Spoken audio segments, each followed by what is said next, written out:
हर खबर पर होगी आपकी पकड़। डाउनलोड कीजिए एबीपी लाइव ऐप। तो खबरों का सबसे यूनिक शो पंचनामा में आपको बताएंगे कि विकास दुबे के एनकाउंटर के बाद अब कौन उसको बोल रहा है सबूत मिटाने की साजिश। और यही नहीं, विकास दुबे का एनकाउंटर हुआ कैसे, 24 घंटे में ऐसा क्या हुआ कि वो विकास दुबे जो उज्जैन में सरेंडर कर रहा है कि नहीं, इस पर बात हो रही थी, उसे आखिरकार एनकाउंटर में मार गिराया गया। इसके साथ ही उज्जैन के एएसपी के वायरल वीडियो का इस एनकाउंटर से क्या कनेक्शन है, ये खबर भी आपको दिखाएंगे। और बम के ढेर में कैसे विकास दुबे ने अपना पूरा गांव बसा रखा था, ये भी हम आपको आगे बताएंगे। चलिए, तमाम खबरें तो पंचनामा में आप देखने ही वाले हैं। आपको बता दें कि 8 पुलिस वालों की हत्या के आरोपी विकास दुबे का 8 दिनों के भीतर ही अंत हो गया।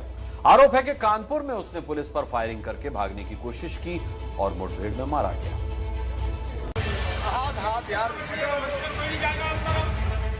गिरफ्तारी के महज 24 घंटे के भीतर गैंगस्टर विकास दुबे के गुनाहों का अंतिम हिसाब हो गया। जिस कानपुर में उसने 8 पुलिस वालों का कत्लेआम किया था, उसी कानपुर में आज वो खुद पुलिस की गोली का शिकार बन गया। दरअसल उज्जैन से यूपी एसटीएफ उसे कानपुर लेकर आ रही थी, लेकिन भवती के पास वो गाड़ी पलट गई जिसमें विकास दुबे बैठा हुआ था। जब गाड़ी पलटी तो विकास दुबे ने मौके का फायदा उठाना चाहा और भागने की कोशिश की। विकास दुबे ने एक पुलिसकर्मी की पिस्टल छीन ली और भागने लगा। पुलिस टीम ने पीछा किया और उसे सरेंडर करने को कहा, लेकिन विकास दुबे नहीं माना। उसने फायरिंग शुरू कर दी। पुलिस ने जवाबी कार्रवाई की, जिसमें विकास दुबे घायल हो गया और अस्पताल में उसकी मौत हो गई।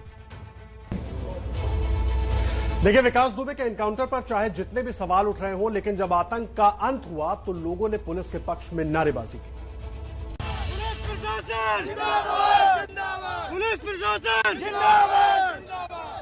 पुलिस प्रशासन का ये जयकारा कानपुर में ठीक उस जगह लग रहा है जहां पुलिस एनकाउंटर में विकास दुबे मारा गया।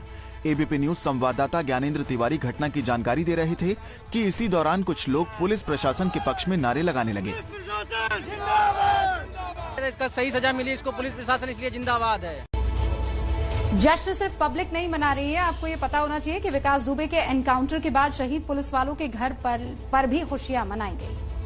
अभी ये कहानी रुकनी नहीं चाहिए। विकास की मौत के बाद कठिन हो गया है, लेकिन इसके बाद भी रोग की जड़ों तक पहुंचा जाना चाहिए। जिंदगी भर न भूलने वाला दर्द देने वाले विकास दुबे के गुनाहों का आज हिसाब हो गया। शहीद सीओ देवेंद्र मिश्रा पढ़ने गई पुलिस टीम में सिपाही सुल्तान सिंह भी मौजूद थे। विकास के एनकाउंटर के बाद उनकी पत्नी उर्मिला सरकार से गुहार लगा रही हैं कि फिर ऐसे किसी का सुहाग न उजड़े। खुशी तो नहीं है सर, जिसके पति शहीद हुए उसे खुशी कैसे हो सकती, पर संतोष है ऐसे कांड दोबारा तो नहीं होंगे और लोगों के सुहाग तो नहीं उजड़ेगा, इससे बस खुशी है थोड़ी।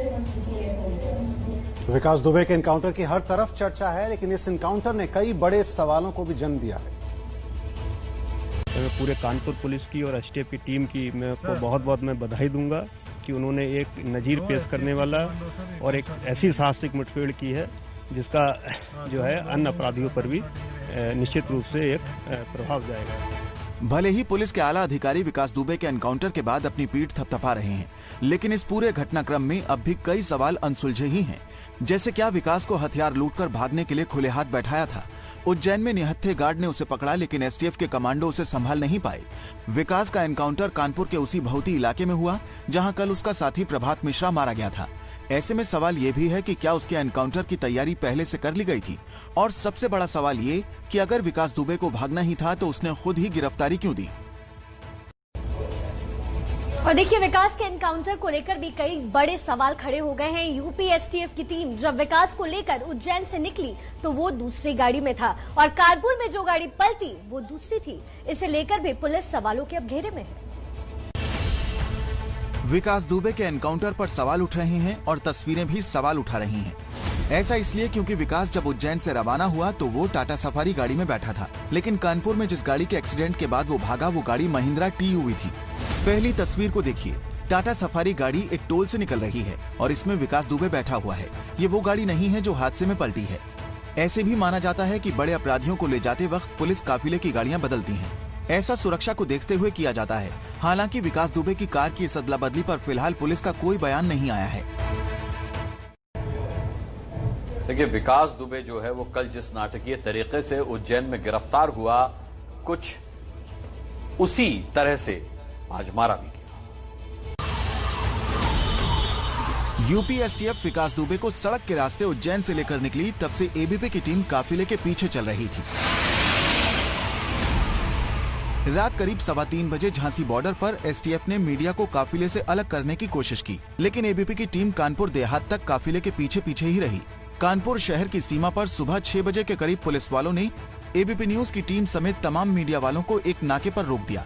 कुछ देर बाद खबर आई कि विकास दुबे को लेकर जा रही एसटीएफ की गाड़ी पलट गई है और इसके कुछ ही देर बाद विकास दुबे के एनकाउंटर की खबर आई। इस एनकाउंटर को लेकर जारी प्रेस नोट में एसटीएफ ने बताया कि गाड़ी के सामने गाय भैंस का झुंड आ गया था, जिसके चलते यह हादसा हुआ। देखिए, विकास के एनकाउंटर पर बहुत सारे सवाल उठ रहे हैं, लेकिन तमाम सवालों के बीच उज्जैन के एडिशनल एसपी का वीडियो काफी वायरल हो रहा है।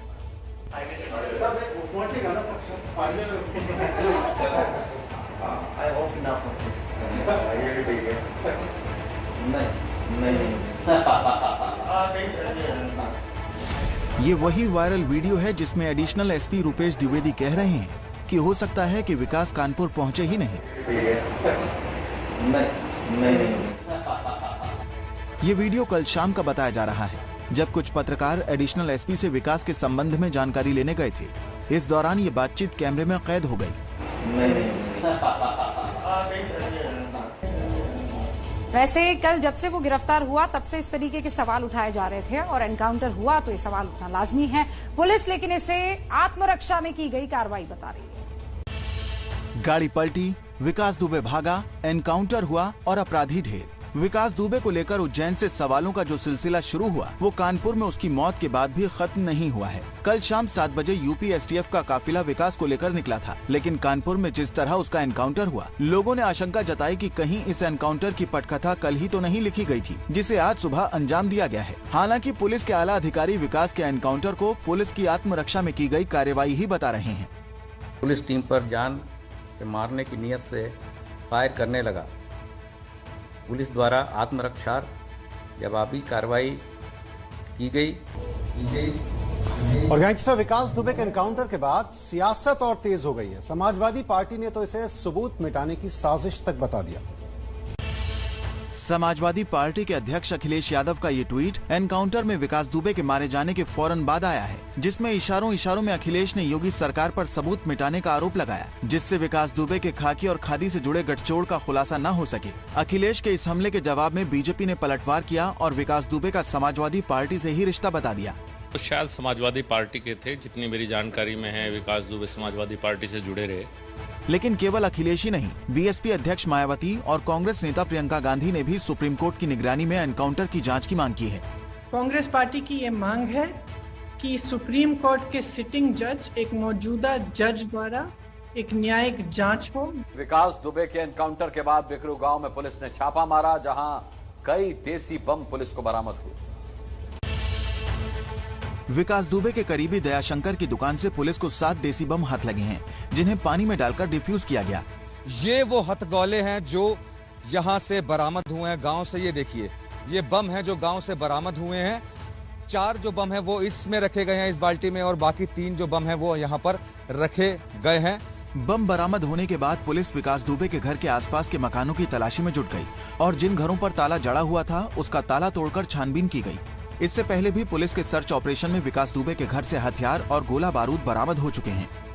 विकास दुबे की मौत के बाद उसकी मां ने खुद को कमरे में बंद कर लिया और कहा विकास से उसका कोई रिश्ता नहीं। कल तक जो मां विकास की जान बचने को महाकाल का आशीर्वाद बता रही थी, उस मां ने भी आज विकास से नाता तोड़ लिया। एनकाउंटर की खबर के बाद सरला देवी ने कहा कि उसका विकास से कोई रिश्ता नहीं है। विकास की मां लखनऊ के कृष्णा नगर के इसी घर में अपने दूसरे बेटे दीप प्रकाश के साथ रहती हैं। बताया जा रहा है कि पुलिस पर विकास की फायरिंग और फिर उसके एनकाउंटर की खबर सुनने के बाद से सरला देवी बेहद सदमे में है। पुलिस के मुताबिक विकास दुबे की मां ने फिलहाल कानपुर जाने से भी मना कर दिया है, लेकिन अगर वो आगे कानपुर जाना चाहेंगी तो सुरक्षा के साथ उन्हें बिकरू गाँव ले जाया जाएगा।